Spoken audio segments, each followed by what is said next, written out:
ആ ഒരു hate campaign ഇതോടുകൂടി അവസാനിക്കണം. അത് ഒരിക്കലും അദ്ദേഹത്തിനെ പോലെ ഒരാൾ മനഃപൂർവ്വം അങ്ങനെ ചെയ്യുമെന്ന് ഞാൻ വിശ്വസിക്കുന്നില്ല.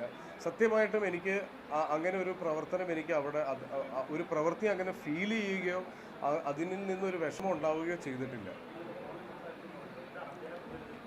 അങ്ങനെ അദ്ദേഹം എന്നെ ഇന്നലെ, കാര്യം ഞാൻ ഇതിനൊരു മറുപടി പറയാൻ ഒരുപാട് ഇപ്പം ഓൾമോസ്റ്റ് എല്ലാ ന്യൂസ് ചാനൽസും എന്നെ വിളിക്കുന്നുണ്ടായിരുന്നു. അപ്പോൾ എനിക്ക് എങ്ങനെ റിയാക്ട് ചെയ്യണം എന്ന കാര്യം എനിക്കിത് ഫീൽ ചെയ്തത് എനിക്ക് റിയാക്ട് ചെയ്യാൻ പറ്റുള്ളൂ. കാര്യം ഇതെനിക്ക് മനസ്സിലാവാൻ ഒരു ദിവസം എടുത്തു.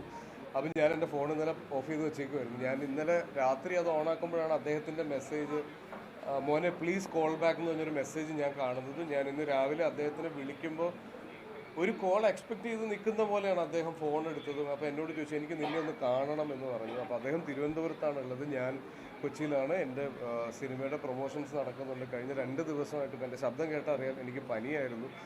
അപ്പോൾ ഞാൻ സാറിനോട് സാർ എനിക്ക് ട്രിവാൻഡ്രം വരാനുള്ളൊരു അവസരം ഇപ്പോൾ ഇല്ല, അപ്പോൾ അദ്ദേഹവും കൊച്ചിയിലേക്ക് എത്താൻ പറ്റില്ല. പക്ഷേ ആ ഫോണിൽ കൂടെ അദ്ദേഹം സംസാരിച്ചതെന്ന് എനിക്ക് മനസ്സിലായി. അദ്ദേഹം ഒരുപാട് വിഷമത്തിലാണുള്ളത്. പല സമയത്തും സംസാരിക്കുമ്പോൾ അദ്ദേഹത്തിൻ്റെ ശബ്ദം ഇടറുന്നുണ്ടായിരുന്നു. അത്രയും സീനിയറായിട്ടുള്ള അത്രയും പ്രായമുള്ള ഒരാൾ ഞാൻ കാരണം വിഷമിക്കാൻ പാടില്ല.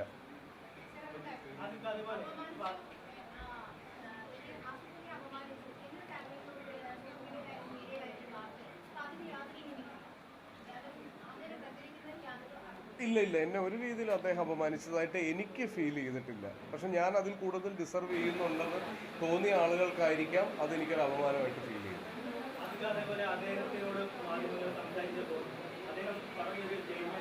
മലയാള സിനിമയുടെ നെക്സ്റ്റ് ഒരു ഫ്യൂച്ചർ എന്ന് കാണുന്ന 2 ആക്ടേഴ്സ്, ഒന്ന് ആസിഫ് അലി, ഒന്ന് ഫഹദ് ഫാസിലുമാണ്.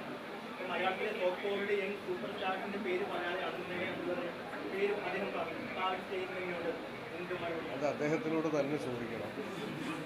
Thank you. അപ്പോൾ എനിക്കിത് പറയണമെന്നുണ്ടായിരുന്നു. ഞാൻ വീണ്ടും ആവർത്തിക്കുന്നു, അദ്ദേഹത്തിനെതിരെ ഒരു ഹെയ്റ്റ് ക്യാമ്പയിൻ നടക്കുന്നുണ്ടെങ്കിൽ അത് ഇതോടെ അവസാനിക്കണം. കാര്യം ഓൺലൈൻ അല്ലെങ്കിൽ മീഡിയ അല്ലെങ്കിൽ നമ്മൾ ഒരു അറ്റാക്ക് ചെയ്യപ്പെടുന്ന ഒരു അവസ്ഥ വരുമ്പോൾ എന്താണ് മനസ്സിലുണ്ടാകുന്ന വിഷമമെന്നും അദ്ദേഹത്തിന് ഇഷ്ടപ്പെടുന്നവരും അദ്ദേഹത്തിന് ചുറ്റുമുള്ളവർക്കും ഉണ്ടാകുന്ന ബുദ്ധിമുട്ടും എന്താണെന്നും നമുക്ക് എല്ലാവർക്കും അറിയാം.